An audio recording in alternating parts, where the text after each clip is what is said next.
observation number one, there's a few myths in football, Gerard. So the greatest myth and legend. Yeah, there's the greatest myth in football is that a key forward, all they have to do is bring the ball to ground.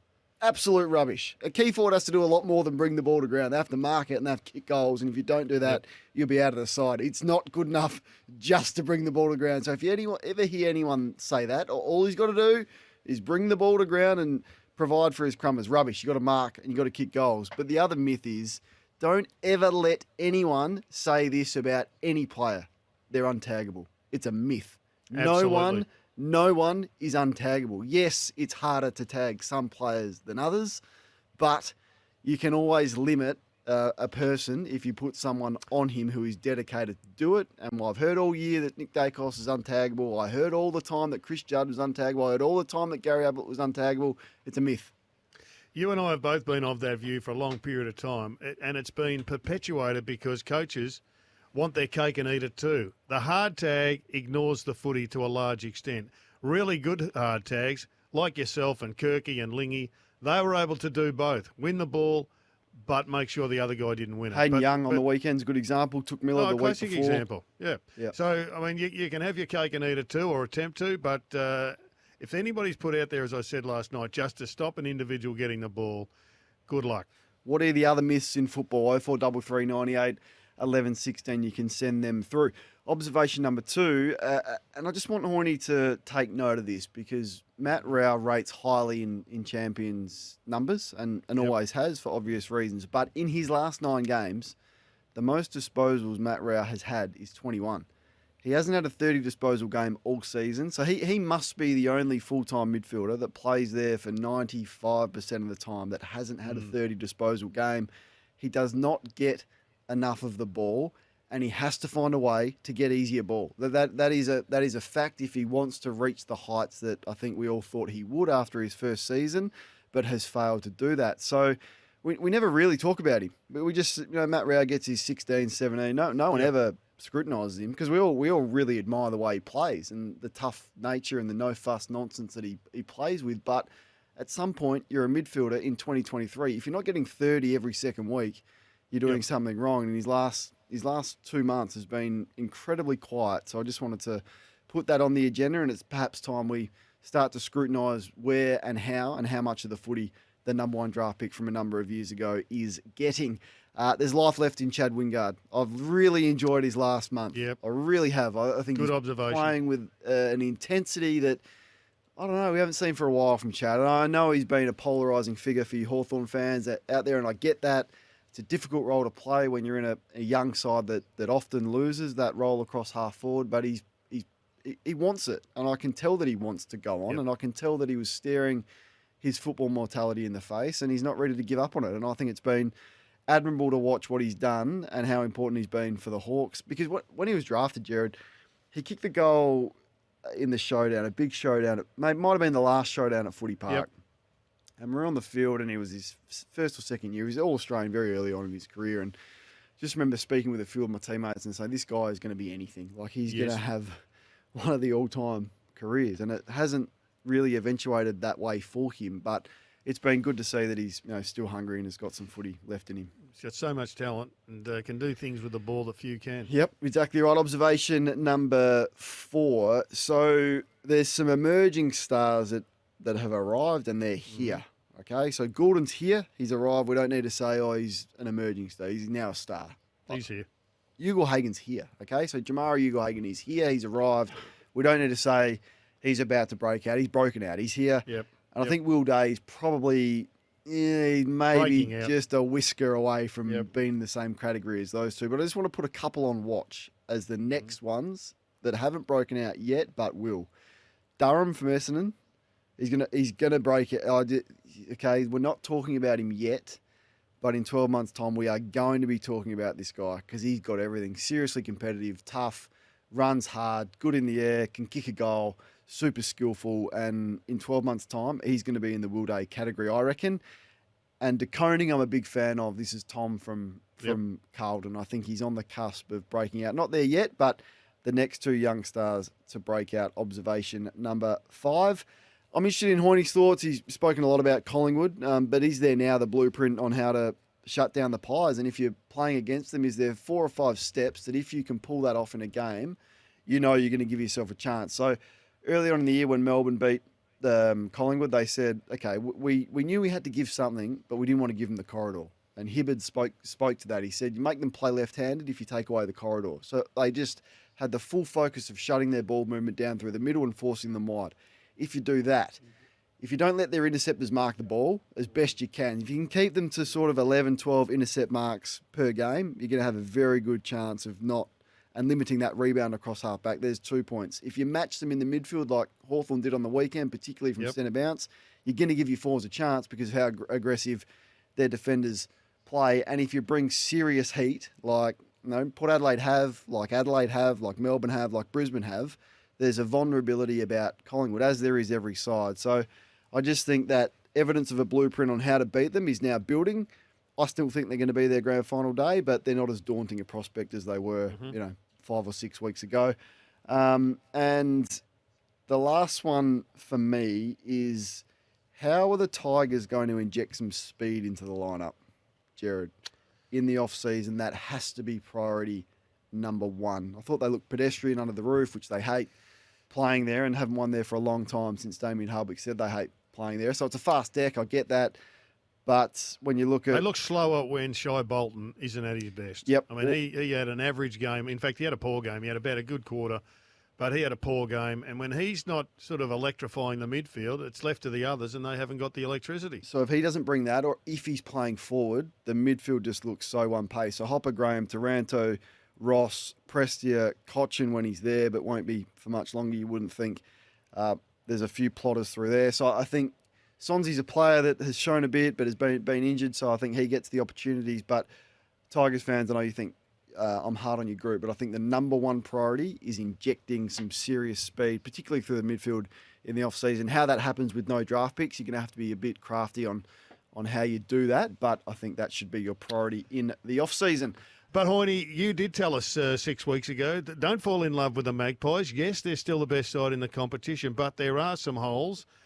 And you did cop the pounding from the faithful, but nevertheless, you stood tall and your chest is well and truly out today. Welcome to you. No, I wouldn't say that. No. And Kane, I actually really enjoy your observations on a Tuesday. Just give me a little extra 10 minutes to actually just settle in and actually just settle in and see what you're going to be on about here. But, I mean, our role is just to, always think big picture and not get sucked into the wins and losses that happen week after week, and and chop and change with the wind if you like. Just stick to what you know and stick to what the data keeps telling you. And the data's been sort of pointing that way for Collingwood for probably 2, 3, 4 months now. That they are good and they are still absolutely in it to win it this year. It's just the gap from them to the rest just hasn't been as big as what probably most have thought throughout the whole season. Do you get frustrated by the cycle that is the win-loss cycle and the reaction and hyper-reaction and overreaction to a win? And I think the greatest example would probably be the Swans, in fact, on the weekends. Not the greatest example, but an example. I haven't seen the numbers and everyone thinks they're on a roll, but they kicked 11 goals straight. So I'll be interested to see what the numbers of the Swans are. But accuracy can hide a lot of potential cracks. But maybe Collingwood's the classic example. Close victories, being behind for 3 quarters, and yet you come from behind, and we marvel at the victory. So the W goes up, so the cheer squad comes out, and yet the reality of the numbers doesn't change in your mind. Yeah, and I think, I heard you on Monday morning. I think Kane just basically sum up that GWS Sydney game just like that. The accuracy side of things for Sydney in the first half in particular was the reason why they had the lead and were able to hang on, to actually get that win. But, as I said, it is...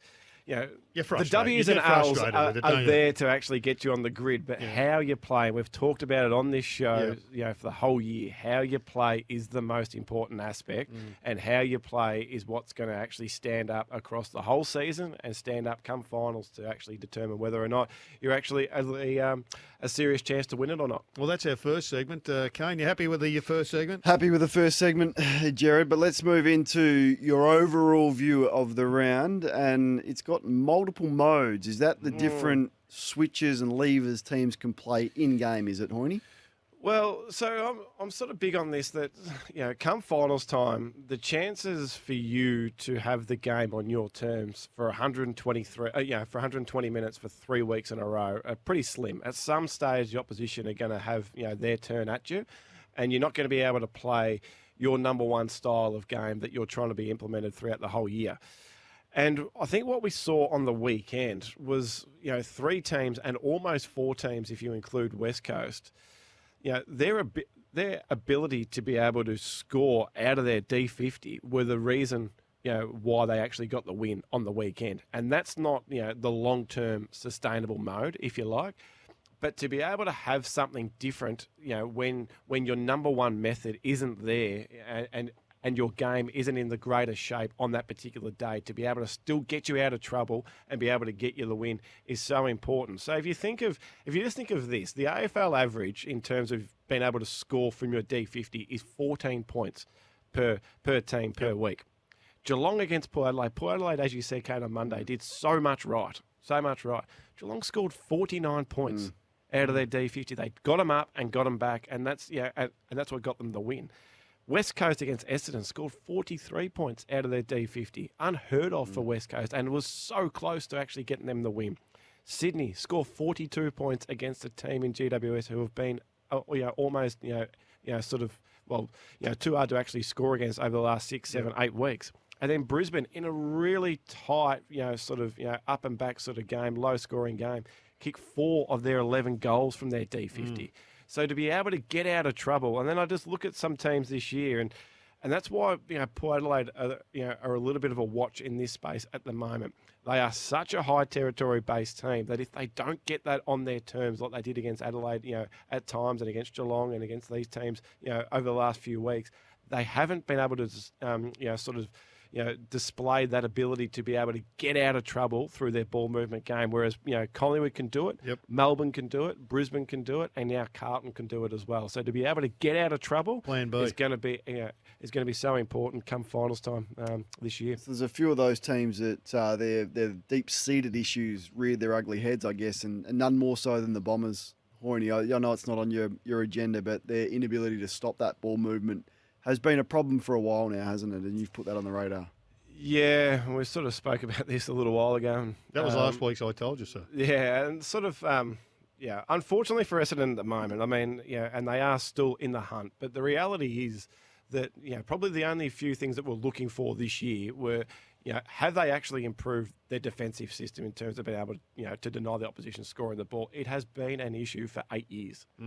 And the answer is no, because only North Melbourne and West Coast have been easy to move the ball against. They concede uncontested marks. They're the second lowest pressure team in the competition. So the opposition have been able to move the ball with absolute ease through this marking game. And it's just, if you take it back 18 months ago, they were in front in a final by 2 goals, Essendon. So it's not as if that they've been a basket case in terms of, from a win-loss point of view. But we just still, yet again, have not seen this defensive profile improve to the point where you can go, they have changed, despite what so many people have thought about them this year. All right, let's move on to your 7 main talking points, and we'll start with the Pies. Yeah, so just keeping a watch with Collingwood and what teams have sort of done to Collingwood probably since the back half of this season. And if you think of Collingwood at their best, Collingwood play this game that is chaotic and the ball's in motion, the ball's pinging around, and it's exhilarating to watch, if you like. Teams are sort of now denying that game of Collingwood by trying to implement more of an uncontested marking game. And across this season, the number appears to be 85 uncontested marks is what the barometer is to try and beat Collingwood. So that's happened 9 times this year in their 20 matches. Collingwood have only lost 4 games of the year. 3 of them have been when teams have taken 85 plus uncontested marks. There's been another 3 games this year where they've been really, really fortunate to actually get away with a win in that space. So, if you think about what that does, as I said, Collingwood want the ball in motion. They want the ball changing hands and exchanging hands from your hands to their hands. So in the first 11 weeks of the year, they won the ball back off the opposition, the 4th most of any team in the competition. That's now dropped to the 6th least Is that in the because of competition. pressure or a lack of contest? No, well, just a little bit of teams being able to actually possess the ball through a marking situation, which then denies the ground ball sort of, ball being really up for grabs so often that, you're actually, controlling the game to actually deny that chaos game that Collingwood are wanting. In terms of that midfield intercept that we look at a lot, no team won the ball back between the arcs more than what Collingwood did in the first half of the year. Right. That's now dropped to 10th. So 10th in the second half of the year. It's such a different looking game now when you're actually watching Collingwood play, that it's less chaotic because teams are trying to actually possess the ball, work their way around them, as opposed to actually getting a high speed, high chaotic game against them, because that's what Collingwood want. And if you get involved in that game against them, that's when they're going to be at their best. All right, interesting, Pies fans. You can have your say on that. You can send us a text and ask Hoyne a question. We'll do that a little bit later on as we move on to the opponent that beat them and knocked them off in their most impressive performance of the year. That's the Hawks. So I quite often say this, with teams, that you should be able to give a really quick one-liner on how a team is trying to play. And if you can't do that, well, then there's some question marks around, is their game style actually really, easily identifiable? And that's pretty obvious with Hawthorn in terms of that they want to play a high possession game, a high handball game. When they do mark it, they play on more than anyone else in the competition. They take corridor, and their game is all around speed. So they move the ball the fourth best in the competition. And when the ball's out in space, only Melbourne are a better ground ball team than what Hawthorn are this year. So that actually might surprise people. They're actually really, really strong in that phase of the game. And then you have a look at the last 6-week period, and they're now starting to have stars that are shooting up in this competition to actually take some really serious note of. So over the last 6 weeks, and this might surprise people, based on the 100x rating, which is all ratings against expectation based on the position that you're playing, so Dylan Moore comes in as the 9th best player in the competition over the last 6 weeks. Sam Mitchell tried to use him as this winger, high half forward for a period of 2 months there. He's now pretty much gone back to playing that permanent small forward, and as a result, they're actually getting the rewards there. Jai Newcomb, and this actually really surprised me with Jai Newcomb, that one of the boys came up with today. So he's on track to have the most broken tackles that we've ever recorded in a season. So Dusty has the record. Right. Dusty has the record. Don't You think argue. of Dusty and he's don't argue. Jai Newcomb is on track to break that record this year. He's miles ahead. So his willingness to win contest, take the tackler on, and then break away. That's why he comes up so high on our ratings. He takes the game on, takes the contest, and then actually gets into open space to make a really effective decision. James Warple. So Warple wins the BNF in 2019, has a couple of quiet years. Over the last 6 weeks, based on the 100x ratings, he's now the 20th rated player in the competition, and that's purely around what he's doing, from a ball winning perspective. Sicily is Hasn't got a contract. Hasn't he really? Okay. So Sicily is the number 1 rated key defender in the competition over the last 6 weeks. That's probably not a surprise. And just the last one before we leave Hawthorn, just keep an eye on Connor McDonald. So there's 5 stars there that you can look at for Hawthorn on top of what they're actually implementing from a game point of view.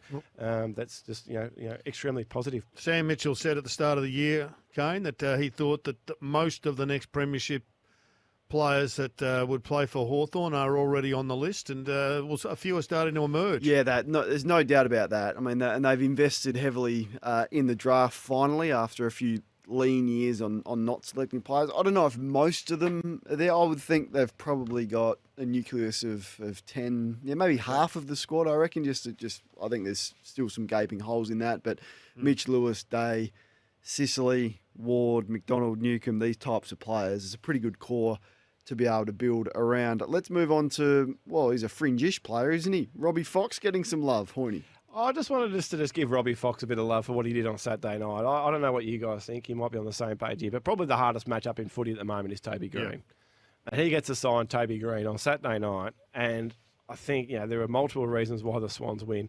This individual was a significant reason as to why Sydney were able to get the win. So that kept Toby Green. So he kept Toby Green to his lowest rated game of the season, and it just sort of started me, to get me thinking in terms of what this guy's actually done over the last 12 months. It's Even in actually the grand final, he was his unbelievable. grand final, they get absolutely destroyed. He takes the best player in the competition from last year and completely shuts him down in a game which was just all one way for Geelong. 6 weeks ago or 7 weeks ago, he takes the number 1 key forward in the game in Charlie Curnow and keeps him to 74% below expectation with Charlie Curnow. He kept Toby Green to 58% below expectation. So what he's been able to do against some of the best this year, I think, and probably over the last 12 months, has sort of been, probably gone, largely unnoticed. So he's actually going quite well at the moment. And then it just got me thinking there, just to just celebrate a couple of the defenders in the competition, those lockdown defenders that are actually the best at nullifying their sort of direct opponent, not winning the ball back, but just absolutely restricting what your opponent does. So these are the top 4 defenders in the competition in doing that. So Liam Jones keeps his opponent to 70% below expectation. On average. Sam DeConning for Geelong is keeping his opponent to 46% below expectation.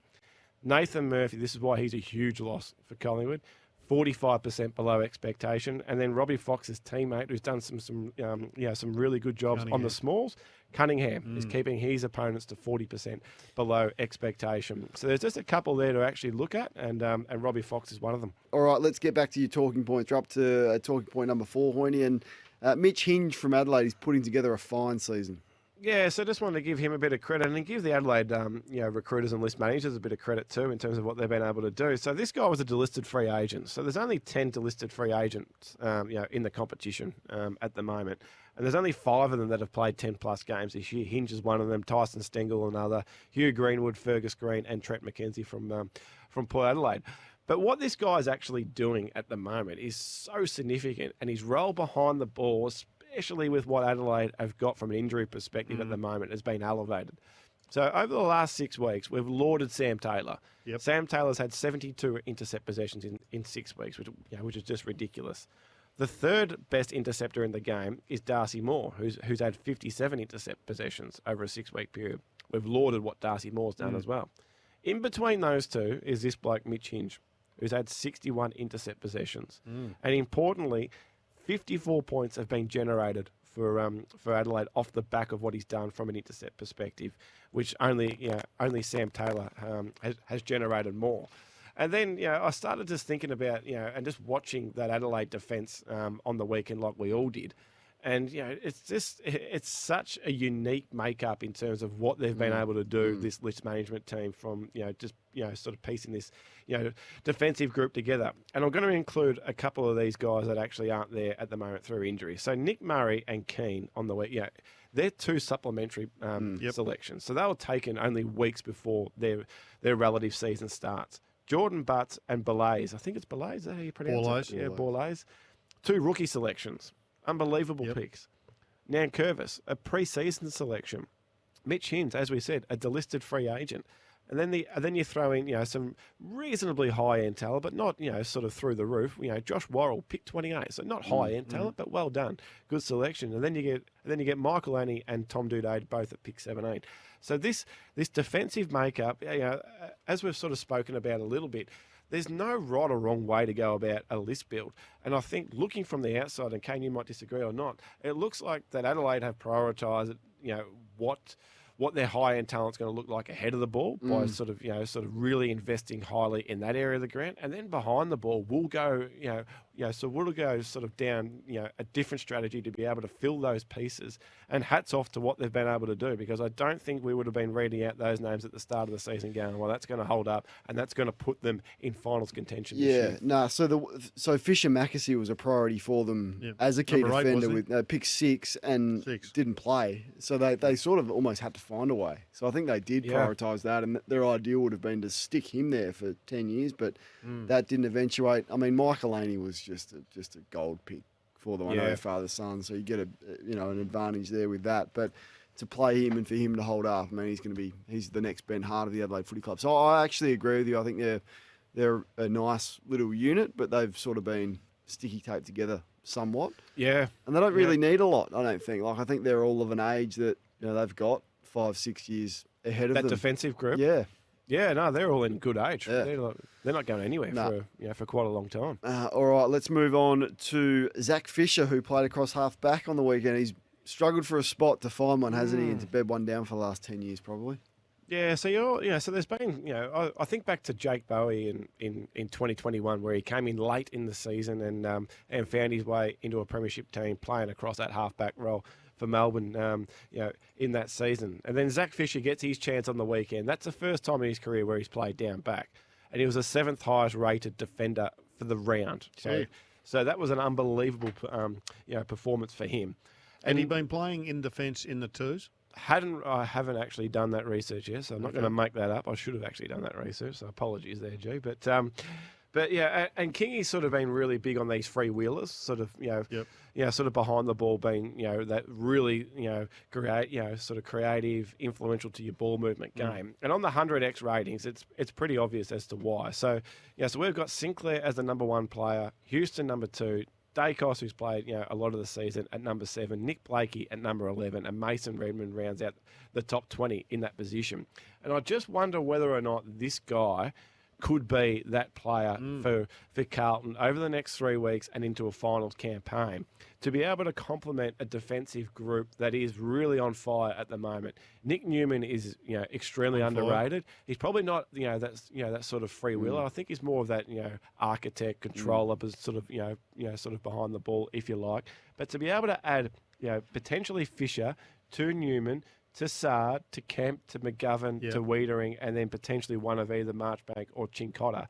That makes it a really strong and really sort of unique and diverse back 7, if you like, heading into a finals campaign. So to be able to find a gem like this, a potential gem like this so late in the season, as I said, with that Jake Bowie example, it has happened before, and this could be another example with Zac Fisher. They've done well with a couple of the guys. Paddy Dow went back to the twos. He's certainly not out of contention to move clubs, but I think that most people would have thought that your latest expose was going to shift around, and he may well be a significant player in Carlton's future. Yeah, and I think I've heard you and Kane talk about it as well. That you sort of go through your list first and actually sort of experiment with all positions before you actually move the players on. Particularly and now, this is another one. The club's out of the finals now. Yeah, and I'll put my hand up. I wouldn't have seen this guy playing across halfback. And it is only one game, and it'll be interesting to see what happens again this week. But if that actually magnet works,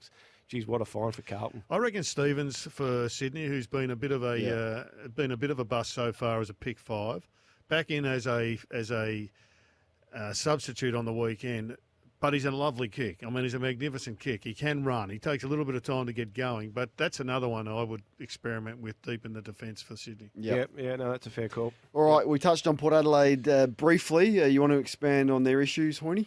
Yeah, I just wanted to throw this out there and just get a bit of a feel in terms of what you guys think around Port Adelaide at the moment. So, the effort side of things for Port Adelaide, aside from that Adelaide game, sort of 2 weeks ago, is there, and it was there again on the weekend. Their clearance game was strong, their territory game was strong that we've spoken about before. Their pressure was really strong as well. So I don't think that you can question that in terms of what you're going to get more often than not with Port Adelaide. So the effort is there. So Ken's got that ticked off. The question for me, which has been there for most of the season, is, okay, outside of the effort sort of thing, is your game at either end of the ground in good enough shape to be able to compete, in that turnover game that we keep talking about at length? And over the last 6 weeks, they're 13th offensively and they're 12th defensively in the turnover game. And then the bookends of the ground, their forward 50 is 14th at the moment in terms of converting entries into score, and then their D50 is 17th going back the other way. So the effort component is there. That's what you're going to get. But I would have thought come finals time, the expectation is that the effort is going to be there from the opposition too. So it gets neutralised. So if that gets neutralised, then what have you got to throw back at your opposition? And that for me, I haven't been a massive Geelong fan this year, and that was probably the reason why Geelong were able to get the win, was based off their ball movement game, as we said before, by scoring 49 points. So so that's the interesting component that I'm looking for Port Adelaide over the next sort of 3 weeks. It's so close now to finals time. I don't know if it's going to change. I think you are who you are largely at this stage of the year. And that's the part of their game that's actually worrying me. If that effort is there from the opposition to match what Port Adelaide are going to do, have they got the weaponry in their game to be able to throw back at the opposition come finals? That's the question. How much of it is personnel driven? I mean, yeah. Well, clearly on the weekend they had, I think Aaliyah, yes, on the weekend was clearly their biggest out. Yep. I sort of wasn't, sort of worried about Dixon or Finlayson, but Aaliyah behind the ball, to me, that's the biggest third on the ground. That's the biggest question mark for Port Adelaide. So when he goes, break. Clearly. Yeah, a few of their ball users well hurt as well. But Bergman, I know you don't rate his kick, but his intercept game is strong, and Farrell is one of those weapons across half-back. So him missing as well, they'll both be back. Dixon won't be back. McKenzie's out, and he's a huge out for them. You suspect... Are you worried about them, Kane? Yeah, I've been worried about them all year. Like, I've just been surprised that they've been as good as they have been, because I actually think the personnel issue is bigger for them, and it's not going to be solved now. I think... they'll be really aggressive in the trade period, and I think the issues are fixable, but it's not going to help them this year. And relying on Tom Jonas and the like down back is going to be an issue for them, and a young Vicentini in the ruck. It's a problem. So if you added Ratugolea and you added Brody Grundy and a ruckman, Yeah, so Brody Grundy and Ratugolea go into the team. Yeah, and that's not big name sort of players. Like that's fixable. It's not going to cost you a lot draft capital. It's not going to cost you a lot of a wage. So, I think that'll help. But Gerard, it's not going to help them this year. And you don't finish top 4 very often, and these opportunities don't come around very often. So you got to throw everything you possibly can and address the issues that Hoyne is referencing too. Who the coaches missed, and your questions are coming up next. Hoyne, who did the coaches miss? So we'll go to, when's this game? Saturday. So Essendon v West Coast. So Mason Redmond, so we had him as the 4th highest rated player on the ground, didn't get a vote. All impact in terms of what he was able to do on the weekend, 22 disposals, 530 metres gain, and kicked a really significant goal in that third or final quarter, I think it was, to the right-hand end. So he was fantastic. The Adelaide game?